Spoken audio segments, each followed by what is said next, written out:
Gue sebenarnya bukan tipe orang yang gampang percaya hal-hal mistis. Tapi malam itu, semuanya berubah. Dan sampai sekarang, kalau ingat kejadian itu, bulu kuduk gue masih berdiri.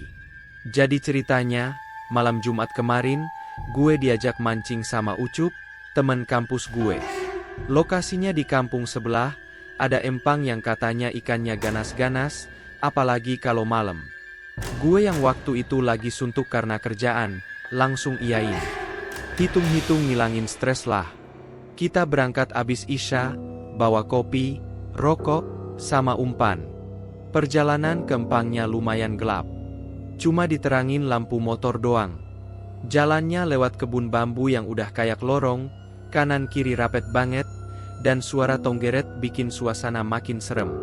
Sampai di empang, sepi banget. Cuma kita berdua.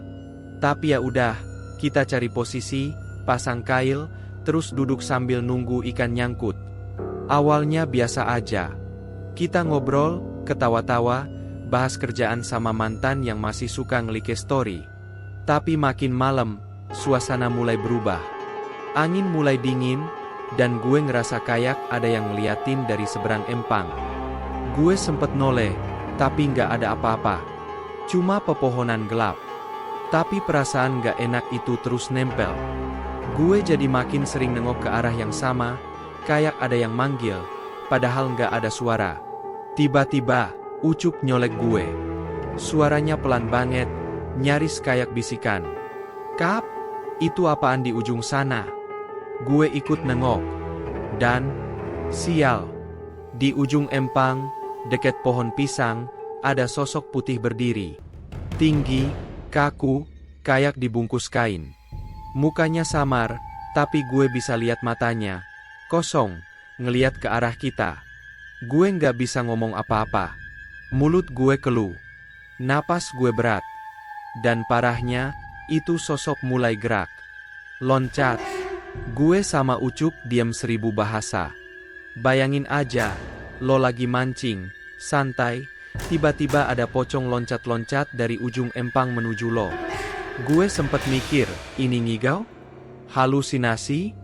Tapi suara duk, duk, duk. Pas dia loncat itu nyata banget, kayak suara karung beras dijatuhin di tanah becek. Ucup mulai gemeter. Tangannya narik-narik lengan jaket gue. "Kap, kita kabur aja yuk," bisiknya. Gue mau jawab, tapi suara gue ketelan rasa takut. Pocong itu udah makin dekat. Jaraknya cuma sekitar 10 meter lagi.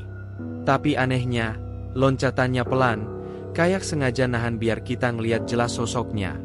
Dan sumpah ya, makin dekat, gue bisa lihat detail wajahnya. Mukanya nggak ada. Cuma kain kotor yang sobek, kayak bekas dikubur lama. Tapi dari balik kain itu, ada darah netes.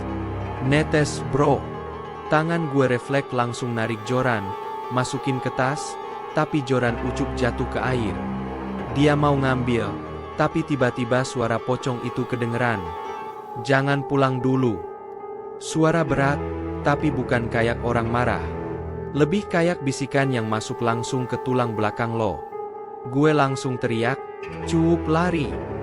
Kita lari kayak orang gila nembus semak, ngelewatin jalan setapak yang tadi kita lewatin.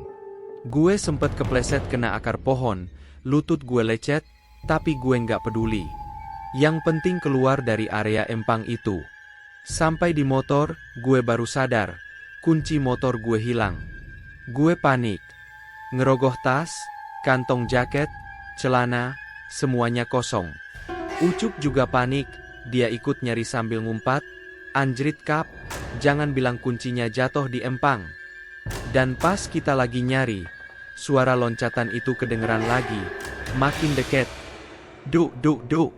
Gue nekat buka jok motor pakai tenaga dalam, baca, maksa banget, untungnya berhasil, dan kunci ternyata nyelip di bawah helm.